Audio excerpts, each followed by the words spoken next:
세상의 종말은 여러분들 반드시 옵니다. 종말은 어떤 우주의 현상, 별들의 충돌, 기근과 같은 자연적인 재해, 전쟁, 이것으로 오질 않습니다. 분명히 종말이 올 때에 이 지구만이 종말이 오는 것이 아닙니다. 온 우주의 종말이 옵니다. 지금 나사라든지 각 나라에서 우주를 어떻게 개발하면 자신들 것이 될 것인가, 그리고 이 지구에 종말이 임하게 되면은 우리가 거할 곳은 이 지구가 아닌 다른 곳인데 우리가 어디에 거할 수가 있는가 라면서 화성에 기지를 만들기 위해서 혈안이 되어 있습니다. 그러나 하나님은 성경을 통해서 우리에게 계시해 줍니다. 종말은 지구의 종말이 아니라 온 우주의 종말이라고 우리에게 말씀하고 있습니다. 이 종말은 성경은 우리에게 조명해 주기를 언제, 어느 시에, 어느 때에 올지는 세상 사람들은 아무도 알 수 없다고 그랬습니다. 성경은 말하기를 이 종말의 때를 오직 하나님 아버지 한 분만이 이 종말의 때를 안다라고 성경은 말하고 있습니다. 그러면은 이 종말을 천지 만물을 창조하신 하나님께서 우리로 하여금 이 종말을 맞이하는 한 날을 결정하실 텐데, 그러면 그 결정의 기준은 무엇인가라는 것입니다. 그리고 이 종말을 맞이했을 때에 우리에게 당하는 당면의 과제인 최후의 날에 우리는 종말로서 그러면 끝나는 것인가, 아니면 종말로서 새로운 세상이 열려지는가 라는 것입니다. 우리가 만약에 종말로서 끝난다고 그러면은 여러분들 세상 열심히 사십시오. 그러나 종말은 종말로서 끝나는 것이 아니라 성경은 말합니다. 새로운 세상이 열려진다고. 그런데 문제는 이 새로운 열려지는 세상에 사는 사람의 기준이 있습니다. 이제는 지금까지는 우리가 이렇게 살아왔지만은 그 새하늘과 새 땅이라는 종말이 임한 다음에 열려질 그 나라에는 쉽게 말하면은 지옥과 천국으로 갈라지게 되는데, 천국에 사는 사람이 기준이 있다는 겁니다. 그러면 그 기준은, 그리고 종말의 기준은 하나님이 기분 내키는 대로 하는가? 그것이 아닙니다. 하나님께서 오늘도 우리에게 계시의 말씀을 통해서 우리에게 이미 열어주셨고, 그리고 오늘도 그 계시의 말씀을 통해서 우리에게 조명해주고 있는데, 그것은 최후의 날의 기준이라는 것입니다. 종말은 어떤 기준을 통해서 종말이 오고, 종말이 이 땅에 임했을 때에 새하늘과 새 땅이 열려지는 그날이 최후의 날임과 동시에 새로운 날이 열려지는 날인데, 그 날에 새하늘과 새 땅이라는 천국에 우리가 정말로 영육간에 살아가거든요. 그때에 그 나라에 살아갈 수 있는 사람은 어떤 기준에 부합돼야지 살아갈 수 있는가라는 것을 오늘 성경이 우리에게 가르쳐주고 있습니다. 사랑하는 성도 여러분, 종말은 반드시 옵니다. 종말이 올 때에 세상 사람들은 이 종말을 온다 아니 온다 가지고 논쟁들을 많이 벌립니다. 참 어리석죠, 그죠? 얼마나 어리석은지 모릅니다. 그런데 여러분들, 종말은 반드시 오는데 왜 이 종말이 온다 안 온다 논쟁을 일으키는가 하면 바로 사탄의 작품이라고 보시면 됩니다. 왜냐하면 사탄은 종말이 무엇인지 확실히 알고 있거든요. 이미 창세기 3장 15절에서 하나님께서 계시해 주셨고, 뿐만 아니라 사탄은 종말의 날에 자신이 어디 갈지를 이미 알고 있거든요. 오늘 본문에도 보면은 하나님이 우리에게 말씀을 조명해 주고 있는데, 마지막 종말의 날이 임했을 때에 최후의 심판의 날에 사탄이 갈 곳은 딱 한 곳밖에 없다 그랬습니다. 유황불못입니다. 여러분들이 잘 알고 있는 지옥입니다. 사탄이 그것을 알기 때문에 종말의 날이 더디도록 아주 교묘한 방법을 쓰고 있는데, 그것이 바로 사탄의 유혹이라는 겁니다. 사탄은 우리에게 종말이 없는 것처럼 우리에게 미혹하고 있고, 또 하나는 하나님의 백성들로 하여금 하나님 부름에 응하지 못하도록 우리로 하여금 하나님을 향하여서 달려가기보다는 세상을 향해서 달려가도록 세상의 풍조들을 만들어 놓습니다. 그러나 여러분들 종말은 반드시 옵니다. 종말은 그러면 어떤 기준을 통해서 종말이 오는가? 하나님의 백성의 그 수가 찼을 때입니다. 그래서 그 시와 그 때는 아무도 모른다고 말했습니다. 하나님의 백성의 그 수가 찰지는 오직 하나님 한 분만이 알고 있기 때문에 사람들은 알지 못하는 겁니다. 혹이나 여러분들 옆집에 어떤 사람들이 문을 두드리면서 똑똑 녹화하면서 종말이 왔습니다. 곧 종말이 옵니다. 몇 년, 몇 월, 며칠, 몇 시입니다. 라고 다윗 선교와 같은 그러한 썩은 거짓된 말씀을 전하는 자들이 있으면 단호하게 거부하시길 바랍니다. 하나님이 말씀하셨습니다. 그 마지막 때는 사람들에게 가르쳐준 사실 없습니다. 여러분들 하나님만이 아세요. 하나님만이. 그 수가 차기까지 누구? 하나님께서 구원하시고자 한 그 백성, 지금 이 자리에 앉아 계시는 여러분들, 그 수가 하나님께서 택한 백성이 있는데 그 택한 백성이 아직도 복음을 통해서 이 자리에 앉지 못한 그들을 불러 모은다는 겁니다. 하나님은 자신이 구원하시기로 예정한 자를 단 한 사람도 빠뜨리지 아니하고 구원하십니다. 그래서 그 수가 차기까지라고 말하고 있는 겁니다. 그래서 사탄이 하나님의 택한 백성들이 복음을 통해서 주님 앞에 부름을 받지 못하도록 적극적으로 방해를 하는 겁니다. 그러다 보니 마치 종말이 있는 듯 하면서도 없는 듯 우리에게 그런 지리감을 느끼게 만든다는 것입니다. 그럼에도 불구하고 여러분들 종말은 반드시 옵니다. 그것이 바로 복음의 능력입니다. 그것이 바로 복음의 능력입니다.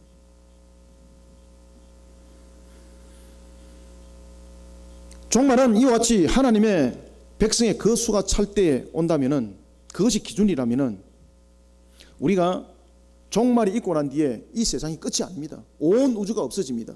그리고 난 뒤에 분명히 하늘 보좌에서, 하나님 보좌에서 새하늘과 새 땅이 열려진다 그랬습니다. 그러면은 새하늘과 새 땅의 그 기준은 누가 그곳에 살아가는가? 오늘 하나님께서 우리에게 짧은 본문입니다만 이 본문을 통해서 누가 새하늘과 새 땅이라는 천국에 살아가는가? 누가 지옥의 불못에 떨어지는가? 그것을 우리의 기준을 가르쳐줍니다. 여러분들이 오늘 이 말씀을 삼가 잘 들으시고요. 그리고 이 말씀 속에 야, 내가 오늘도 비는 오지만은 날은 춥지만은 그래도 내가 이곳에 그래도 하나님께서 나를 불러서 앉혀주심이 얼마나 감사한지 여러분들이 삼가 깨달으시길 바랍니다. 최후의 그날, 새하늘과 새 땅이 열리지는 그날, 하나님께서는 어떤 기준을 가지고 천국과 지옥을 갈라놓을까? 먼저 여러분들 11절 한번 읽읍시다. 시작. 또 내가 크고 흰 보좌와 그 위에 앉으신 이를 보니 땅과 하늘이 그 앞에서 피하여 간데 없더라. 아멘. 이것이 기준입니다. 여러분들 지금 여기서 여러분들이 무엇을 여러분들이 발견하고 조명하셔야 되는가 하면 하늘과 땅이 지금 간데가 없어져 버렸습니다. 우리가 하늘과 땅 그러면은 하늘은 높고 땅은 넓고, 하늘과 땅 뭐 다른 것으로 표현하면은 권위, 권세, 그리고 또한 하늘과 땅을 다른 것들로 표현하면은 명예, 그 다음에 우리가 자랑 삼을 수 있는 것, 이런 것들로 우리가 상징적으로 볼 수가 있습니다.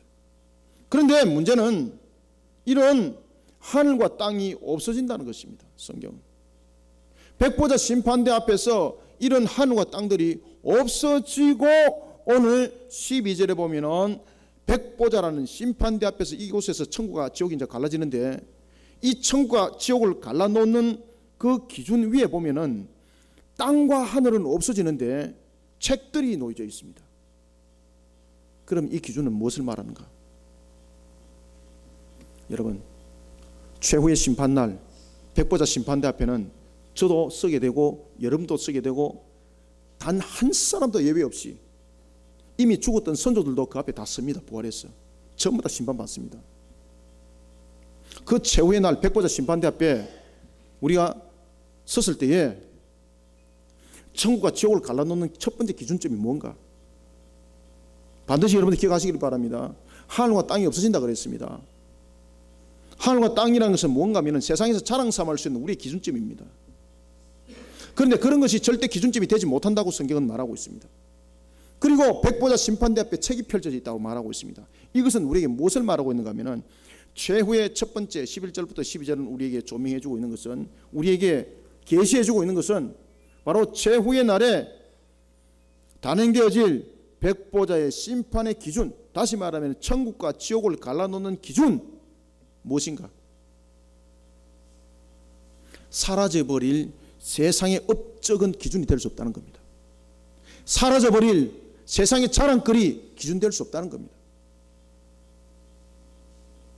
나라를 세운 그런 공로 기준 되지 못한다는 겁니다. 나의 선한 행동, 나의 덕목 기준 되지 못한다는 겁니다. 그럼 무엇이 기준인가? 책이 펼쳐져 있다고 말하고 있습니다.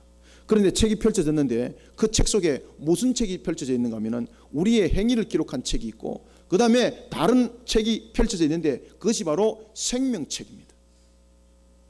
그러면 이제 우리가 기준을 한번 잡아봅시다. 백보자 심판대 앞에서 무엇이 기준인가? 천국과 지옥을 갈라놓는 기준이 무엇인가? 종말이 임하는 것은 하나님의 택한 백성의 그 수가 차는 것이 기준이라 그랬는데, 그러면 천국과 지옥을 갈라놓는 기준은 무엇인가? 저를 따라합니다. 예수 그리스도를 구세주로 믿는 믿음이 그 기준입니다. 아멘. 예수 그리스도를 구세주로 믿는 그 믿음이 기준이에요, 여러분들. 그래서 하늘과 땅은 없어지고 책들만 있는 거예요. 저와 여러분들이 무엇을 했고 무슨 죄를 지었고 그것이 하나님께서 지금도 일일이 전부 다 기록 다 하고 있어요. 세상 사람들은 여러분들 속일 수 있어도요, 하나님은 못 속여요. 그래서 우리가 마음으로부터도 죄 지은 것들 다 기록이 다 돼 있습니다. 그러니 천국은 아무도 못 가는 겁니다, 결국은. 그런데 생명책이 있더라는 겁니다. 생명책. 여러분, 하나님께서는 요한에게 새하늘과 새 땅이 임하기 전 세상에서 펼쳐질 마지막 한 사건을 계시해 줍니다. 요한은 그 광경을 영의 눈으로 바라봅니다. 세상에서 왕노릇하던 사탄이 곡과 마곡이라는 종말의 대전쟁을 끝으로 불과 유황못에 던짐을 당하게 됩니다. 그리고 성경은 말합니다. 밤낮으로 고통을 받더라. 요한이 이것을 목격한 겁니다. 종말이 있다는 것이 사실이라는 것을 말하고 있는 겁니다. 그리고 하나님께서 예언하신 말씀대로 세상에서 왕노릇하던 사탄의 끝은 멸망이라는 것 또한 보게 되는 겁니다. 영원한 고통 속에 임하는 심판이었습니다. 그리고 요한은 지금까지 자신이 목격하지 못했던 또한 다른 사건을 계시를 통해 숨을 죽이며 목격합니다. 그것은 바로 사람들을 각 개인이 백보자라는 심판대 앞에서 심판을 받더라는 것입니다. 이때 요한은 온 우주의 절대 주권을 가지고 계시는 하나님의 백보자 앞에서 두 가지의 사실이 펼쳐지는 것을 목격하게 되는데, 그것은 제가 서두에 말씀드렸던 것처럼 땅과 하늘이 그 보좌 앞에서 마치 도망가듯이 온데간데 없어졌더라는 것입니다. 그리고 두 번째는 세상의 모든 사람들이, 심지어 죽은 사람들까지 한 사람도 빠짐없이 모두 부활한 모습으로 백보자의 심판대 앞에 서더라는 겁니다. 성경은 우리에게 이것을 가르쳐주고 있습니다. 조명해주고 있습니다. 그때에 백보자 심판대 앞에 책들이 펼쳐집니다.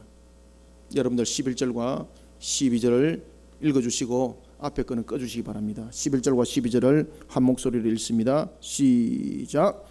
또 내가 크고 흰 보좌와 그 위에 앉으신 이를 보니 땅과 하늘이 그 앞에서 피하여 간데 없더라. 또 내가 보니 죽은 자들이 큰 자나 작은 자나 그 보좌 앞에 서 있는데 책들이 펴 있고 또 다른 책이 펴졌으니 곧 생명책이라. 죽은 자들이 자기 행위를 따라 책들에 기록된 대로 심판받으니. 아멘. 여러분, 백보자 앞에서 세상의 온 우주는 일순간에 사라집니다. 이것은 바로 우리에게 무엇을 조명해주고 있는가 하면 두 가지 사실을 우리에게 가르쳐주고 있습니다. 그 첫 번째가 죄악으로 물든 우주 만물은 더 이상 존재할 필요가 없다는 겁니다. 만약에 여러분들 하나님께서 온 우주의 공간들을 심판을 통해서 없애버린다면요, 없애버리지 않는다면요, 그것은 사탄이 언제든지 피할 수 있는 거처가 될 수 있는 겁니다. 따라서 온 우주를 심판을 한다는 것은 완전한 심판을 말하는 것입니다.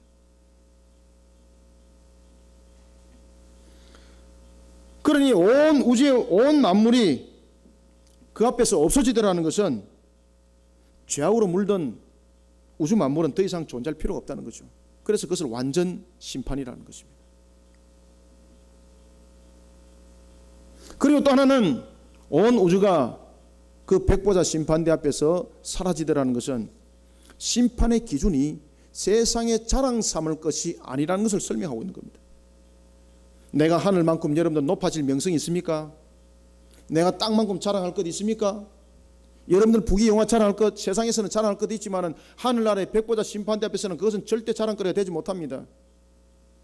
여러분들이 나라를 세운 공로가 있습니까? 그러나 백보자 심판대 앞에서는 하늘과 같은 그런 공로가 있을지라도 백보자 심판대 앞에서는 전부 다 사라진다 하였습니다. 그것이 천국과 지옥을 갈라놓는 조건이 될 수 없다는 겁니다. 베드로후서 3장 12절과 13절에 보면은 예수님의 제자였던 베드로가 이런 말을 합니다. 하나님의 날이 임하기를 바라보고 간절히 사모하라. 그날에 하늘이 불에 타서 풀어지고 물질이 뜨거운 불에 녹아지려니와 우리는 그의 약속대로 의가 있는 곳인 새하늘과 새 땅을 바라보도다. 하늘과 같은 것들, 여러분들 높은 명성들이 있습니까? 불에 타서 없어집니다. 땅과 같은 넓은 여러분들의 물질이라든지 여러분들의 또한 자랑 삼을 것이 있습니까? 뜨거운 불에 전부 다 녹아져서 없어집니다. 그러니 세상의 기준점은 백보자 심판대 앞에서 천국과 지옥을 갈라놓는 기준이 될 수 없다는 겁니다. 그래서 선한 행동을 하는 것이 구원의 조건이 아니라 바로 예수 그리스도를 믿는 믿음의 구원이 우리의 구원의 조건이라는 것을 말하고 있는 겁니다. 특히 백보자 심판대 앞에 세상의 것들이 모두 사라지고 책들이 펼쳐져 있다는 것은 그 책이 심판의 기준이라는 거예요. 다른 것이 기준이 아니라, 만약에 하늘이 있고 땅이 있으면은 하늘과 땅도 그 기준이 될 수 있다는 이야기입니다. 하나님께서 하늘과 땅을 전부 다 없애버렸다는 것은 온 우주에 대한 심판과 동시에 우리의 구원, 새하늘과 새 땅이 갈라놓는 우리의 새로운 시점에 우리가 거할 처소에 그 기준점은 우리의 자랑거리, 내가 가지고 있는 능력, 나의 덕목, 이것이 아니라는 것을 설명하고 있는 겁니다. 그러면 무엇이 기준인가? 바로 책들이라는 거죠. 책들. 저와 여러분들의 행위가 그 기준이라는 거예요. 그런데 문제는 그 책들에 행위들이 기록되어 있는데, 저와 여러분들의 행위가 기록되어 있는데 그 행위대로 천국과 지옥을 갈라놓는다면 저와 여러분들이 갈 곳이 어디겠습니까? 이미 답을 보듯이 빤한 겁니다. 여러분들 이 땅을 살아가면서 죄 안 진 것, 한 개라도 죄 안 진 것 있습니까? 우리는 인간의 원죄는요, 우리로 하여금 죄를 지을 수밖에 없는 속성을 가지도록 만들었어요. 마음으로부터 여러분들 사람들을 미워하는 것 죄가 아닌 것 같습니까? 성경은 말하고 있습니다. 그것을 죄라고 말합니다. 하나님의 형상을 향해서 너는 나가라고 그들을 향해서 저주를 했습니다. 세상의 법으로서는 그것이 적용되지 않습니다. 그러나 하나님은 그것을 죄라고 말했습니다. 그것도 인격을 모독하는 것을 아주 하나님께서 엄하게 다스리는 살인죄로 다스렸습니다. 다른 사람들의 마음을 빼앗은 일이 있습니까? 미혹해가지고. 세상은 그것을 죄라고 말하지 않습니다. 그냥 도덕적인 측면에서 말합니다. 그러나 하나님은 그것을 죄라고 말합니다. 다른 사람을 분내고 시기낸 적 전혀 없습니까? 이런 것들이 전부 다 죄의 속성 속에서 나타나는 결론입니다. 그러니 우리의 행위 책에 그런 것들이 다 기록되어 있는데 누가 구원을 받느냐 말입니다. 그것이 기준점인데요. 그러나 여러분들 소망을 가지십시오. 그 행위책 옆에 바로 생명책이 놓여 있더라는 것입니다. 그러면은 이 생명책에는 누구의 이름이 기록되어 있는가? 궁금하지 않습니까? 여러분들은 어느 책에 내 이름이 기록되어 있을 것 같습니까? 여기에 대한 여러분들 확신을까지 합니다. 오늘 본문에 보면은 성경은 우리에게 계시하기를 천국과 지옥을 갈라놓는 기준점은 바로 책들이라고 그랬습니다. 우리의 행위를 기록한 그것이 우리의 기준점이라고 말했습니다. 그런데 그 행위를 기록한 책 옆에 보니까 다른 책이 있더라는 겁니다. 그것이 바로 생명책입니다. 그러면 이 생명책에 누구 이름이 기록되는가 말입니다. 이 생명책이 기록된 사람이 이제 새하늘과 새 땅이 살아가는 기준점이 되는 것이거든요. 이 생명책에 이름이 기록되지 않으면 죄송합니다만 모두 지옥에 가는 겁니다. 단 한 사람도 여러분들 예외가 없어요. 그러면 이 생명책에는 누가 기록이 되는가라는 것입니다. 성경은 말합니다. 이 생명책은 바로 예수 그리스도를 구세주로 믿는 믿음을 가진 자, 하나님의 택한 백성, 그가 바로 그 책에 이름이 기록되더라는 것입니다. 사랑하는 성도 여러분, 예수 그리스도를 구세주로 믿는 믿음을 가진 것은 우리에게 무엇을 말하는가? 그것은 십자가에서 이루신 예수님의 죽음이 우리의 죄를 대속했다는 것을 증명하는 책입니다. 우리가 예수 그리스도를 구세주로 믿는 믿음은요, 우리의 죄를, 예수님께서 십자가에서 죽으신 것이 우리의 죄를 대속한 죽음이라는 것을 증명하는 것이 바로 믿음입니다. 그 믿음을 가진 자가 생명책에 기록이 되어 있는 겁니다. 여러분들 예수 그리스도를 구세주로 믿으십니까? 믿으시면 아멘 다시 크게. 여러분들 예수 그리스도를 구세주로 믿으십니까? 이 고백으로 생명책에 그 이름이 기록된다는 거예요. 여러분들 세상이 자랑 삼는 것으로서 생명책에 그 이름이 기록되는 것이 아니라 주 예수 그리스도를 구세주로 믿는 믿음, 사도행전 16장 33절의 그 믿음, 그 믿음이 생명책에 기록되는 조건이고 기준이라는 것입니다. 그리고 그 기준에 의해서 천국과 지옥이 갈라진다는 거예요. 사랑하는 성도 여러분, 예수 그리스도를 구세주로 믿는다는 것은 십자가에서 이루신 예수님의 죽음이 우리의 죄를 대속했다는 것입니다. 그리고 그 이름이 생명책에 기록이 되는 겁니다. 여러분, 하늘과 땅이 없어졌다는 것은 우리의 인간의 어떤 선한 행동도 구원의 조건이 되지 못한다는 것을 말하고 있습니다. 그래서 어떤 종파들은 선한 행동을 통해서 구원을 말하고 있습니다. 그러나 성경은 말합니다. 하늘과 땅은 없어졌다고 말하고 있습니다. 우리의 어떤 선한 행동도 구원의 조건이 되지 못합니다. 그러나 다만 저와 여러분들이 깨달아 알아야 될 것은 구원받은 백성, 다시 말하면 하나님의 백성뿐만 아니라 구원받은 백성뿐만 아니라 우리 모든 인간들이 하나님의 형상이거든요. 그런 하나님의 형상인 우리가 선한 행동을 해야 될 것은 당연한 일이에요. 그것은 구원의 조건이 아니에요. 그것은 우리가 당연하게 해야 될 일이기 때문에 우리의 구원의 대신 값이 되지 못하는 겁니다. 우리 본인의 모습이에요, 그게. 그래서 여러분들이 아무리 선한 공덕을 많이 쌓아도요, 하늘과 땅이 없어진다 그랬습니다. 전부 다 불태워진다 그랬습니다. 천국과 지옥을 갈라놓은 데는 여러분들의 공덕이 그 조건이 되지 못합니다. 오직 예수 그리스도를 믿는 믿음이, 생명책에 그 이름이 예수 그리스도의 보혈로서 내 이름 석자가 그게 기록되어 있어야 되는 것입니다. 또 이러니까 어떤 분이 또 묻네. 목사님, 나는 이름이 넉자인데 성이 두자고 이름이 두자고 넉자인데 이거 나는 이름이 안 지키겠노.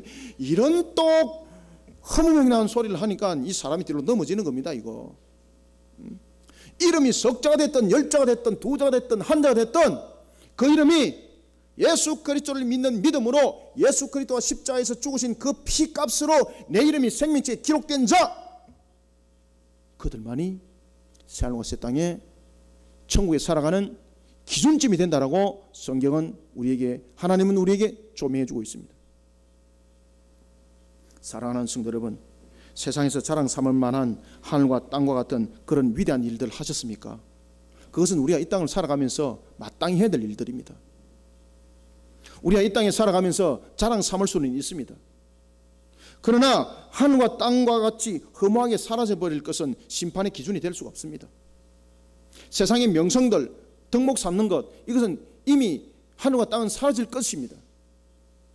그런데 너무나도 더 중요한 것은 예수 그리스도를 구세주로 믿는 믿음을 가진 자들은 덕목에 있어서도 모든 행동에 있어서도 선함으로 그 모습이 나타날 수밖에 없는 거예요. 그것은 우리의 구원의 조건이 아님에도 불구하고 우리의 모습들이 그렇게 나타날 수밖에 없는 거예요. 사랑하는 성도 여러분, 오늘도 예수 그리스도를 믿음으로,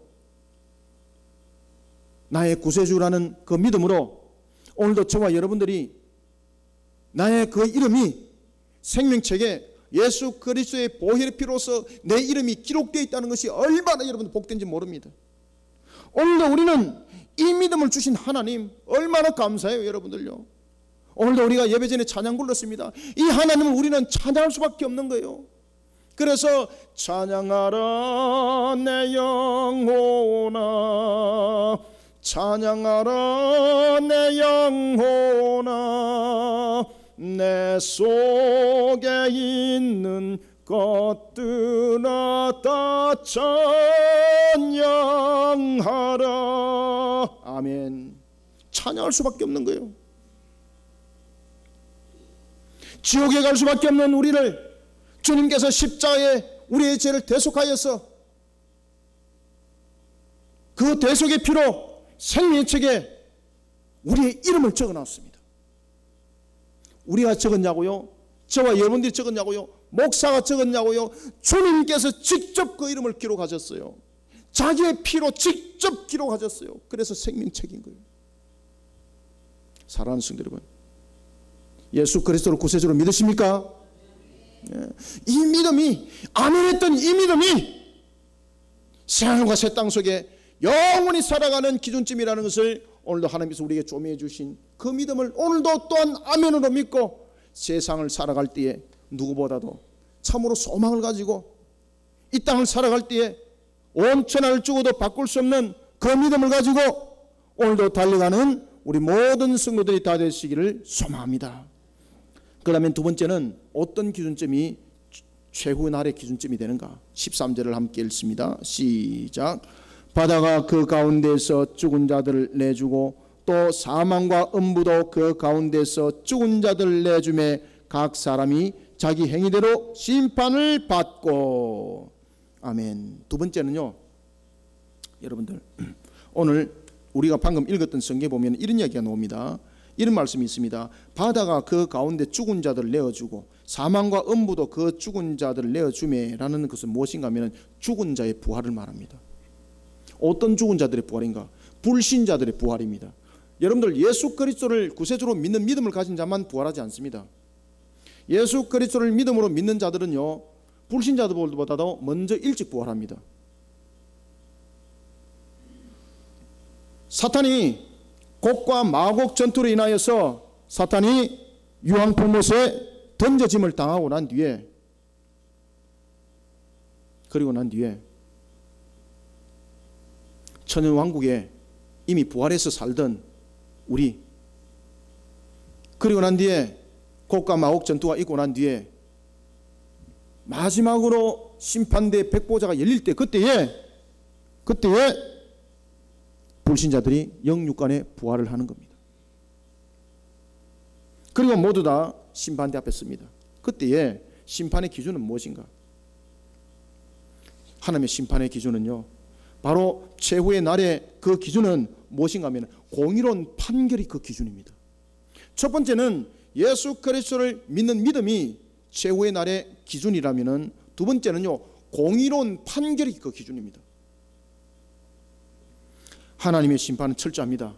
마지막 날 자신의 영원한 인생의 갈림길은 자신의 행위에 대해서 낱낱이 기록된 그 책대로 공의로운 판결에 의해서 심판을 받게 되어 있고, 그리고 그 판결에 의해서 천국과 지옥은 갈라지는 겁니다. 그러니 판결이 공의롭지 못하면 큰일 나는 거죠. 그러면은 지옥에서 데모하고 난리 나는 겁니다. 그죠? 내가 왜 지옥에 와야 됩니까? 공의롭지 못하게 판결했습니다. 똑같은 죄를 졌는데 아는 사람은 천국 데려가고 나는 너를 알 수 없으니 너는 그냥 지옥 가. 이러면 이것은 공의롭지 못한 거예요. 만약에 그렇게 됐다면 지옥에서 데모하고 난리 나는 거 이제. 띠두리고 막 하나님 물러가라 뭐 말도 안 되는 데모하는 거죠. 하나님은요 최후의 날의 기준은 무엇인가 하면 공의로운 판결이 기준이에요. 공의로운 판결. 그러면 이 공의로운 판결은 무엇을 말하는가? 여러분들, 예수님께서 자기 백성을 구원하기 위해 다시 오시는 그날, 예수를 구세주로 믿는 믿음을 가진 자들은 모두 무덤에서 일어납니다. 부활한다는 거죠. 그리고 예수님께서 다시 오시는 그날 이 땅에 살아남아 있는 자들이 있습니다. 그 자들은 예수를 구세주로 믿는 자들은 산채로 공중에 재림합니다. 그래서 천국 혼인잔치가 벌어지는 거죠. 그리고 천영왕국이 시작되는 겁니다. 그때는 불신자들은 부활하지 못합니다. 불신자들은 죽은 상태에서 음부에 있는 겁니다. 그리고 천영왕국이 끝납니다. 곡과 마곡 전투가 일어납니다. 사탄이 불과 유황못에 심판의 불못에 영원히 던져집니다. 이어서 완전한 심판을 백보자에서 행하기 위해서 불신자들을 부활시키는 겁니다. 그러니까 여러분들요, 예수 믿는 사람만 부활한다고 여러분들 말하지 마십시오. 예수 믿지 않은 자도 부활합니다. 영육간에. 예수 믿는 자들이 먼저 부활을 하고 천년왕국에서 왕노릇하고 그러고 난 뒤에 하나님께서 사탄을 심판하고 난 뒤에 믿지 않는 자들까지 부활을 다 시켜버려요. 그래서 오늘 13절에 읽었던 것이 바다에서 사람들이 뭐 나오고 이런 것들이 죽은 자의 부활인데 믿지 않는 자의 부활이에요. 그게. 그리고 저와 여러분들까지 모든 사람들이 우리의 선조들도 말입니다. 다 부활해요. 그러고 난 뒤에 백보자 심판대 앞에 딱 서는 겁니다. 여러분들, 저와 여러분들 거기서 만납니다. 나중에. 아시겠습니까? 그때에 만약에 하나님의 심판이 공의롭지 못하면 거기서 큰일 나는 겁니다. 생각을 해보십시오. 신자와 불신자를 갈라놓습니다. 그런데 문제는 불신자들 가운데서 억울함이 있습니다. 그거 이야기를 들어보니까 타당성이 있어요. 뭐라고 말하는가 하면 이렇게 말하는 것입니다. 하소연을 하는 것입니다. 나는 예수를 알지 못한 시대에 태어났습니다. 받아들일 수 있죠? 나는 복음을 들은 사실이 없습니다. 받아들일 수 있죠? 그러면은 그런 사람들은 무엇 가지고 여러분들 심판해야 되겠습니까? 무엇이 공의로운 잣대가 되어야 되는 거예요? 여기 대해서 성경은 말하고 있습니다. 심지어 유대인들은 이렇게 말합니다. 하나님이 우리를 언약했지 않습니까? 아브라함과 언약을 맺을 때에 무엇이라 말씀하셨습니까? 우리는 아브라함의 혈통입니다. 하나님께서 우리에게 주신 율법을 가진 자들입니다. 시내산에서 언약을 맺은 자 아닙니까? 그런 우리가 당연하게 천국이지요 라고 말하면 무엇이라 말하겠습니까? 예수 그리스도를 믿는 믿음이 기준이라 그랬는데, 예수 그리스도를 믿는 믿음이 기준이라 그랬는데, 그러면 예수를 믿지 않는 시대 사람들은 어떻게 할 거냐고요. 유대인들이 말했던 것처럼 자신들은 아브라함의 혈통이라고 주장합니다. 시내산에서 하나님으로부터 율법을 받은 자들이라고 말하고 있습니다. 그러면은 거기에 대해서는 어떻게 심판해야 될 것인데요? 놀랄 사실을 하나님께서는 우리에게 안 놀랄 사실로 만들어 주었습니다. 이미 하나님께서 우리에게 계시의 말씀을 통해서 그 기준을 다 설명했어요. 어디서 설명하셨는가? 이미 여러분들 설명했습니다. 바로 요 로마서 2장에 보면은 하나님께서 로마서 2장 12절부터 16절에서 이미 그 기준을 다 설명하고 있어요. 하나님께서는 이미 답을 주고 있습니다. 로마서 2장 12절부터 16절에 보면은 아브라함의 혈통을 통해서 자신들이 율법을 가진 선민이라고 주장하는 자들을 향해서 하나님께서 이렇게 말씀하십니다. 내가 율법을 너희들에게 지키라고 줬지, 율법을 가지고 너희들에게 귀고리 삼고 율법을 가지고 너희들에게 집에 그냥 붙여놓는 액세서리 삼으라고 줬는가? 물어봅니다. 그러면 그들이 뭐라고 대답하겠습니까? 그렇지요, 율법은 지키라고 줬죠. 하나님이 물어봅니다. 그러면 너는 그 율법대로 다 지켰는가? 공의롭죠? 예수를 모르는 시대에 태어났습니다. 저는 나라도 세우고 말이죠, 외적들도 물리쳤습니다. 내가 얼마나 나라를 구국에 얼마나 힘을 쏟았습니까? 내 같은 사람이 천국 가야 되죠. 맞잖아요. 타당성이 있지 않습니까? 그러나 여러분들, 천국은요 죄인의 모습으로 못 갑니다. 아무리 우리가 명성이 있고 뛰어나도 죄인으로서는 못 가요. 왜냐하면 천국에는 거룩성이 존재하기 때문에. 거룩성은 죄 속성과 함께 할 수 없습니다. 그래서 우리 아무리 명성이 뛰어난 사람이 그곳에 가고 싶어도 못 가요, 여러분들. 그래서 예수님을 알지 못하는 시대 사람들, 그리고 복음을 듣지 못한 사람들에게는 그럼 기준이 있어야 되잖아요. 로마서는 말합니다. 하나님께서는 우리에게 계시해 주고 계십니다. 무엇이라고 말하고 있는가 하면 너희들에게는 양심이 법이다는 거예요. 양심이 법이다. 양심이 법이다. 양심으로 다른 사람 분낸 적 없습니까? 이것이 전부 다 죄 속성 속에서 나타나는 겁니다. 이 죄 속성 속에서 나타난 죄의 근본을 해결하지 못한 그 양심으로서는 천국 못 갑니다, 여러분들. 왜? 죄의 속성으로 가봐야 거룩성이 전부 다 소멸되어 버리기 때문에. 죄의 속성은 존재를 할 수가 없어요. 그러니 성경은 말하는 것입니다. 억울함을 호소를 하는 그들 향해서 말씀하십니다. 율법을 가지고 말하는 자들은 율법을 지켰는가 물어봅니다. 내가 예수를 믿지 않았습니다. 그러나 나는 예수를 알지 못하는 시대에 태어났습니다 라고 말하는 그들에게, 억울함을 호소하는 그들에게 말합니다. 양심이 너의 법이다. 그런데 놀랄 사실은 성경은 이렇게 말합니다. 우리는 죄 속성을 가지고 있어서 우리가 어떤 양심으로 구원받지 못하거든요. 어떤 양심으로 우리는 구원받지 못해요. 그래서 예수님이 우리의 피값이 되어줘야 되는 거예요. 예수님이 우리의 죄값이 되어줘야 되는 거예요. 성경은 말합니다. 로마서 3장 10절에 말합니다. 기록된 바 의인은 없나니 하나도 없다고 말하고 있습니다. 하나님의 공의로운 판결이 백보자 심판대에서 내리십니다. 이때 하나님의 공의로운 심판은 그리스도인이든 비그리스도인이든 가리지 아니하고 모두 공정하게 그 사람의 행위를 기준으로 하여서 단행되어집니다. 이때에 하나님의 공의는 또 다른 책인 생명의 책이 있다는 것을 주목하셔야 되는 겁니다. 만약에 행위의 책만 있다면 저와 여러분들 구원 못 받습니다, 여러분들. 바로 그 생명의 책은 십자가에서 대속의 죽음으로 죄의 값을 대신한 예수 그리스도의 보혈의 피로 적혀있는 이름이 있는 책이었습니다. 그리고 하나님께서 이렇게 말씀하십니다. 너희들의 죄값은 이미 예수 그리스도가 십자가에서 이미 지불했다. 이것이 공의의 판결입니다. 이미 너희들의 죄값은 예수 그리스도가 너희들 죄값을 십자가에서 지불을 했다는 것입니다. 여러분들, 예수 그리스도가 십자가에서 우리의 죄를 대속하여서 십자가에서 죄의 값을 지불했습니다. 대속했습니다. 그런데 하나님이 그런 우리를 다시 심판대 앞에서 너는 지옥이라고 판단하면 하나님은 우리를 향해서 이중처벌하는 겁니다. 공의롭지 못한 겁니다.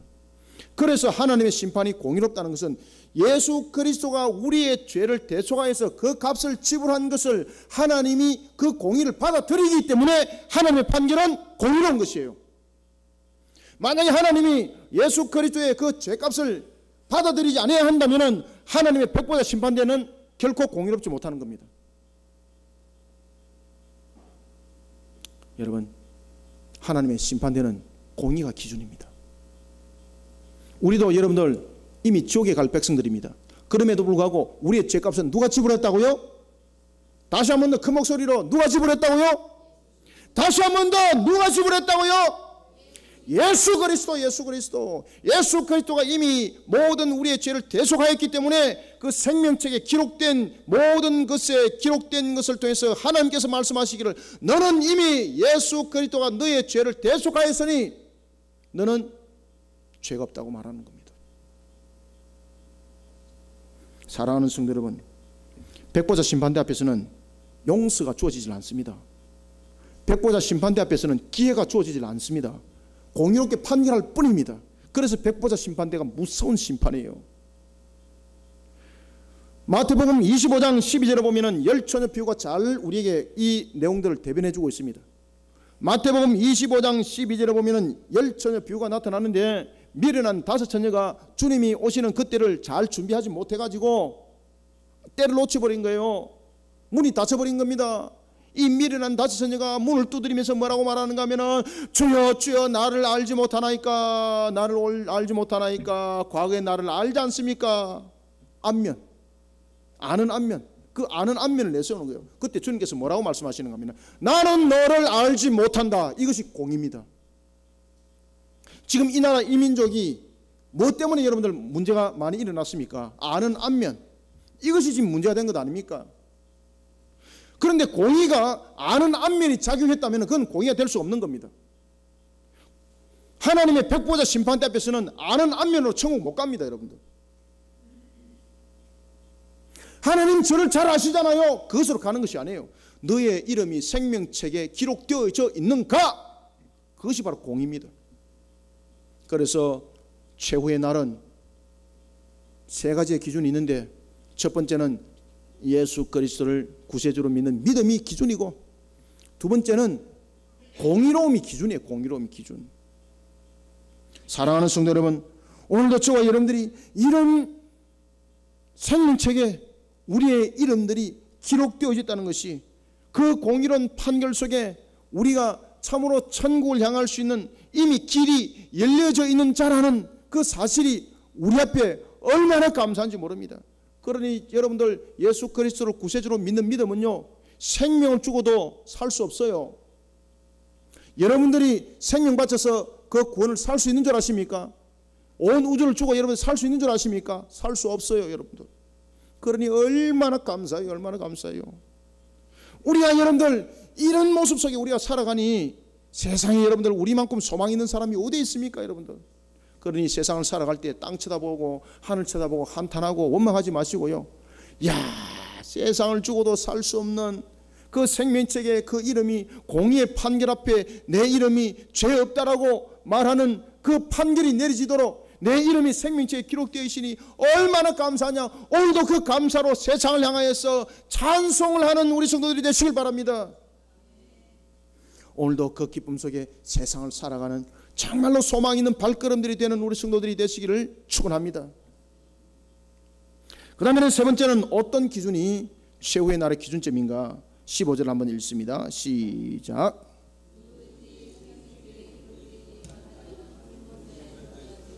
아멘. 오늘 여기서 보면은 누구든지라고 나와 있는 단어와 기록되다, 기록되지라는 이 말이 굉장히 중요합니다. 이게 왜 제가 이 말씀을 드리는가 하면은 누구든지 그리고 기록되지라는 이 말들을 통해서 여러분들 무엇을 깨달아야 되는 것이면, 무엇을 깨달아야 되는가 하면은 바로 최후의 날의 기준은요, 그 날의 기준은 하나님의 은혜가 기준이라는 겁니다. 하나님의 은혜가 기준이라는 겁니다. 특히 여러분들이 방금 읽었던 성경 구절 가운데서 누구든지 생명책에 기록되지 못한 자는 불못에 던져지더라라는 말 가운데 기록하다라는 말이 있습니다. 이 기록하다는 말은 헬라어로 게르남메노스라는 단어인데 뭐 좀 어렵지만 여러분들 이해를 하고 넘어가야 되는 거예요. 이 게르남메노스라는 이 단어는 신적 수동태를 가지고 있습니다. 그리고 이 단어는 완료 시제의 성격을 가지고 있습니다. 다시 말하면 신적 수동태라는 것은 무엇인가 하면 하나님이 그리 하셨다는 겁니다.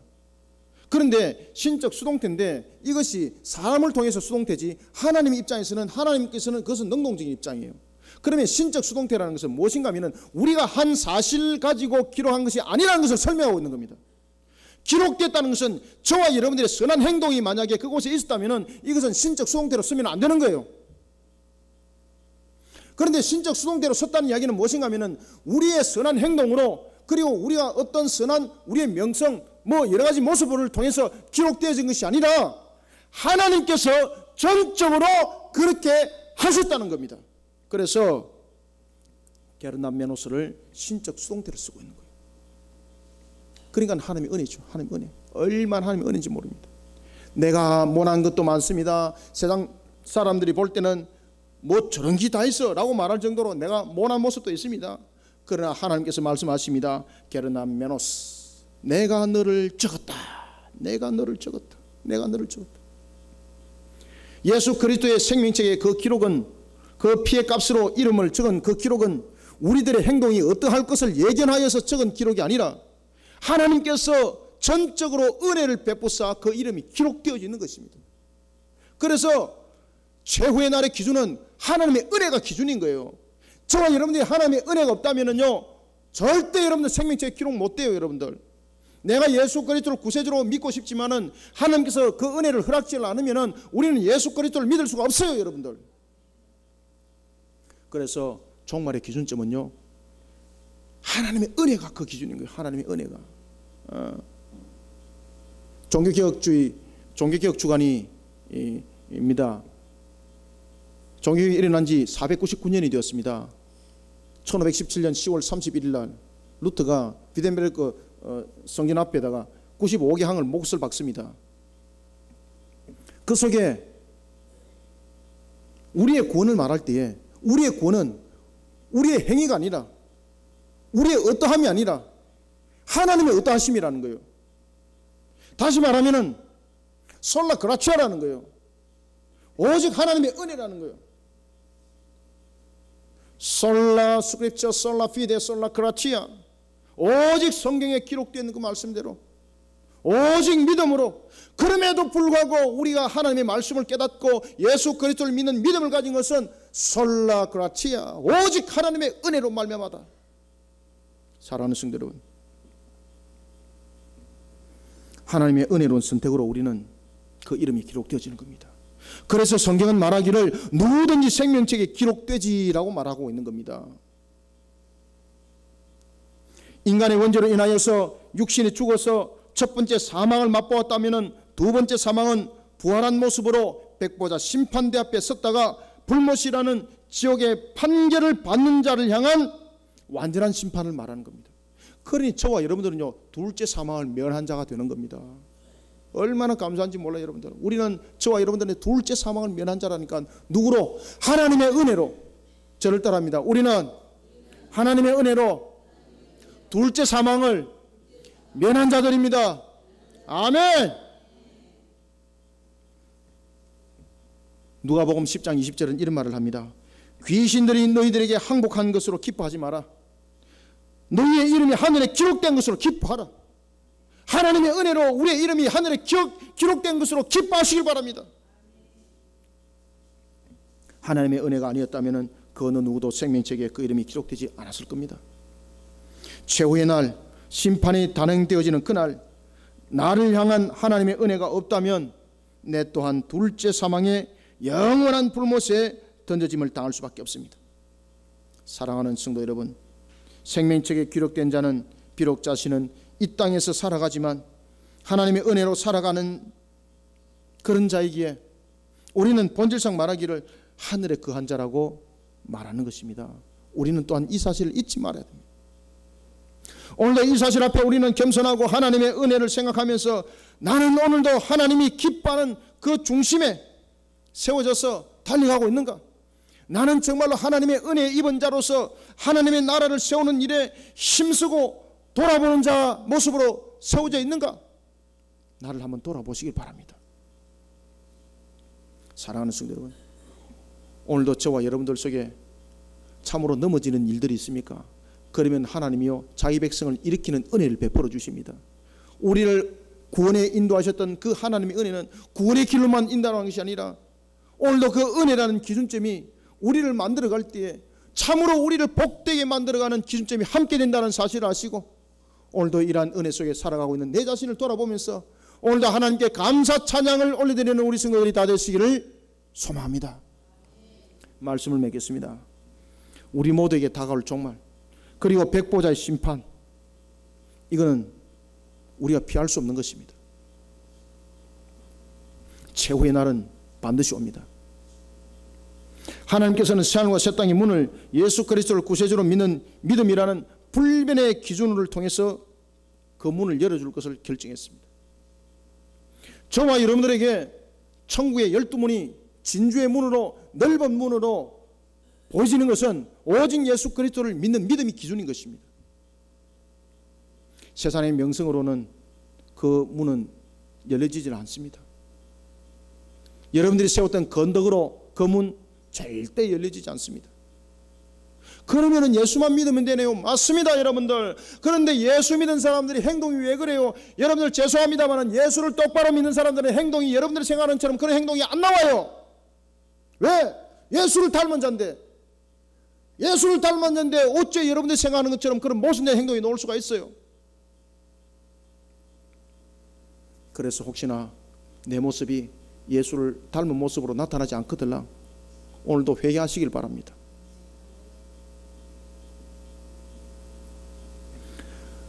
어떤 기준점도 없습니다. 오직 예수 그리스도를 믿는 믿음이 마지막의 기준점입니다. 그러나 예수 그리스도를 구세주로 믿는 믿음은 우리의 또한 어떤 의지로 될 수 없으니 그것을 하나님의 전적 은혜라고 말하는 것입니다. 그리고 그 이름이 생명책에 기록된 자는 새하늘과 새 땅이라는 거룩한 새 예루살렘에 들어가게 되는 것입니다. 저와 여러분들이 그곳에서 이제 살아갈 겁니다. 우리의 찌들고 참으로 육신이 힘들고 병들고 아픔도 있고, 그러나 새하늘과 새 땅에서는 찌그러짐이 없고 육신이 병들미 없고 아픔이 없다 그랬습니다. 정말로 우리가 그곳에서 사는 그날이 속히 돌아오기를 여러분들 우리가 사명을 감당하는 우리 그리스도교회 성도들 되시기를 소망합니다. 우리는 그날이 속히 열리지기를 소망해야 됩니다. 그리고 속히 그날이 우리에게 답을 주고 있는 겁니다. 새 예루살렘, 우리가 갈 곳입니다. 이런 은혜 속에 우리는 세워져 있고 이런 은혜 속에 우리는 살아가고 있습니다. 그러니 여러분들 이 땅을 살아가면서 힘들고 고통스럽다고 원망하지 마시길 바랍니다. 비록 힘듦과 고통이 이 땅에서 있을지라도 우리에게 있는 이 소망, 정말로 이 기쁨, 이것을 가슴에 안고 여러분들 살아가시길 바랍니다. 그러면 세상 사람들이 우리에게 이렇게 물어봅니다. 야, 너는 질질이도 못 사면서 왜 그래 얼굴에 기쁨이 충만하게 넘치노? 그러면 여러분들은 어떻게 말해야 됩니까? 야야, 예수 그리스도를 믿는 믿음을 가지보래. 내처럼 바뀐다고. 네 하늘 봤나? 땅 봤나? 그런데 새하늘과 새 땅이 있더라는 거지. 내가 그곳에서 영원히 살아가니 내 얼굴이 어찌하니 기쁠 수가 있는가? 사랑하는 성도 여러분, 우리는 이런 하나님의 은혜로 생명책에 기록된 저와 여러분들입니다. 사탄은 이런 종말을 감추려고 하고 있습니다. 그리고 백보자의 심판대를 종교적인 이야기에 불과하다고 떠들도록 하고 있습니다. 그것을 사람들에게 인식시키고 있습니다. 그러면 우리는 어떻게 해야 될까요? 이런 잘못된 것을 세상 사람들에게 밝혀야 합니다. 그러니 우리는 일어나야 하는 것입니다. 우리는 오늘도 영적으로 일어나는 영적 군사가 되어야 하는 것입니다. 말씀의 군사가 되어야 하는 것입니다. 진리의 말씀을 세상 가운데에, 진리의 복음을 세상 가운데에, 그리고 그리스도의 문화를 세상 가운데에 흘려보내는 일어서는 군사가 되어야 하는 것입니다. 그리하여서 세상으로 하여금 사탄의 미혹에 넘어가지 않도록, 그리고 최후의 심판대가 속히 열려지도록, 하나님의 백성의 그 수가, 그 기준이 속히 채워지도록 우리는 오늘도 주님의 복음을 널리 전파하는 그 전선에 세워진 군사와 같은 성도들이 되어서 하나님께 영광 돌리는 찬송하는 입술들이 되는 성도들이 되는 우리 모두가 되기를 주님의 이름으로 축원합니다. 기도하겠습니다. 살아계신 아버지 하나님, 주님의 은혜를 감사드립니다. 오늘도 우리를 간근케 하시는 주님이여, 최후의 날에 우리가 써야 될 자리는 바로 심판대, 그리고 또한 백보자 심판대를 넘어 새하늘과 새 땅임을 오늘도 감사 찬양 영광 올려드립니다. 하나님 감사합니다. 오늘도 우리 모든 성도들에게 주님의 주신 말씀이 복된 소낙비가 되어 주옵소서. 오늘도 주께서 말씀하신 대로 예수 그리스도를 믿는 믿음이 우리의 모든 것의 기준이요, 하나님의 공의가 최후의 날의 심판의 기준이요, 뿐만 아니라 하나님의 은혜가 모든 것의 기준이니 오늘도 이 자리에 앉아주신 하나님, 우리를 예수 그리스도를 믿는 믿음을 우리에게 은혜로, 하나님이 주신 은혜 속에 또한 그 믿음으로 우리가 이 자리에 세워졌음을 감사드립니다. 아버지여, 우리 모든 성도들이 이 땅을 살아갈 때에 주님이 주신 그 말씀을 보잡고 세상 가운데에 하나님의 열매 결실을 풍성케 맺어 그 수와 채워지는 사명을 감당하는 일꾼 우리 교회가 되기를 원합니다. 진리의 말씀, 진리의 복음, 그리스도 문화를 세상 가운데 흘려보내기를 원합니다. 소외된 사마리아와 땅끝까지 흘려보내며 하나님의 사명 감당키를 소망합니다. 주님, 오늘도 우리가 이와 같이 최후의 날에 할렐루야 찬양하며 새하늘과 새 땅님 감사합니다. 속히 오시옵소서. 우리의 신앙의 고백을 들어주실 줄 믿고 오늘도 이러한 믿음 속에 달려가는 우리 모든 성도들 하나님이여 강건케 붙잡아 주시옵소서. 예수님의 이름으로 기도드립나이다. 아멘.